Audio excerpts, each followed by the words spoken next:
السلام عليكم ورحمة الله وبركاته. اللهم صل وسلم وبارك عليك يا حبيبي يا رسول الله. اللهم استرنا فوق الأرض واسترنا تحت الأرض واسترنا يوم العرض عليك. النهاردة يا حبايب قلبي عاملة غدا كده بسيط، حبيت أشارككم وأوريكم بقى عملت لهم إيه النهاردة.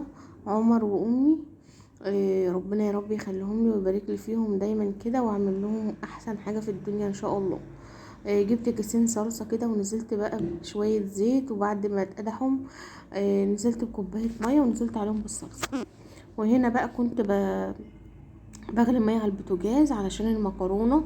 جايبه مكرونه سباكيتي من زمان، ما كناش سباكيتي على طول، دايما بنجيب المكرونه التانية الصغيره دي. فقلت النهارده بقى اغير واجيب بقى ايه، مكرونه سباكيتي بيبقى طعمها حلو كده وبتبقى مختلفه كده، لها طعم كده وانت بتاكليها. بس انا بقى عملت لهم بطريقه مختلفه خالص، فخليكم معايا بقى شوفوني بقى عملت لهم ايه. وهقول لكم والله العظيم بكل صراحه امي قالت عليها ايه وابني وكده. هو انا قبل ما اعمل الاكل امي قالت لي مش هاكل مكرونه، انا هاكل بس فراخ بالخلطه بس. فعملت بقى خلطه زي ما انتم شايفين كده، طماطم وبصل. بصراحه ما كانش عندي فلفل اخضر فقلت مش مشكله.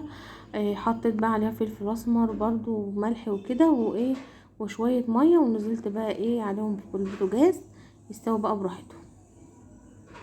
وجيت بقى هنا مع المكرونه لازم تقلبيها طبعا عشان اي مكرونه تنجح معاكي. شويه زيت صغيرين جدا في الميه علشان ما تعجنش منك. بقى كانت الصلصه بتاعتنا خلاص.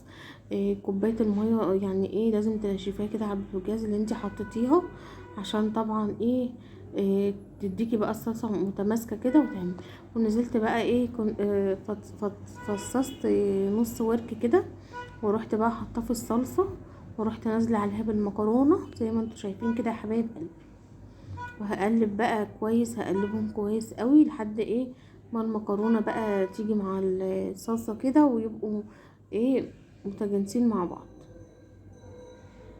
وجبت بقى البرام، دي بقى الطريقه المختلفه، اول مره اعمل المكرونه في البرام. بس انا هقول لكم دلوقتي في الاخر الحاجه هجيبها ولا لا. نزلت بقى بشويه فلفل وشويه ملح كده، وقلت بقى اقلب معاكم كده. كنت بقلب تقلبتين معاكم وطفيت الكاميرا وقلبت بقى ايه مع نفسي.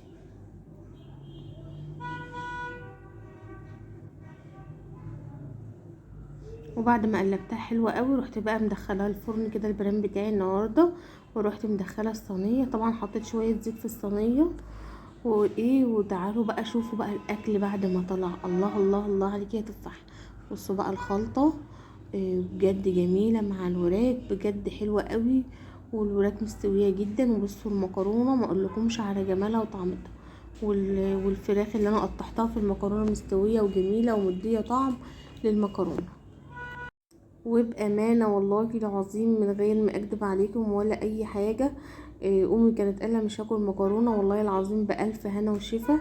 كانت الطبق بتاعها وقالت لي جميله طعمها متغير خالص في الفرن مع الفراخ مع كده، بجد جميله تسلم ايدك.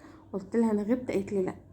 فعايزه منكم لايك بقى بالله عليكم، بالله عليكم اي حد يشاهد بقى الفيديو بجد الاكل عجبها خالص، الاكل عجبها خالص وبجد جميل.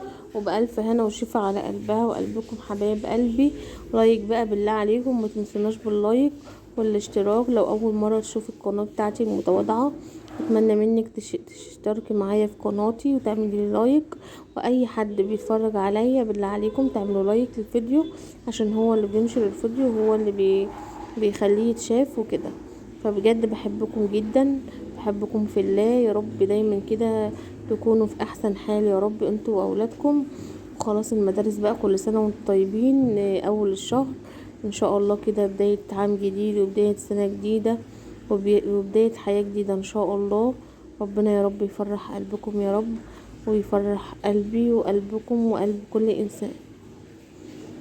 ويا رب الفيديو يكون عجبكم ونال اعجابكم، واشوفكم على خير ان شاء الله في الفيديو الجاي. والسلام عليكم ورحمة الله.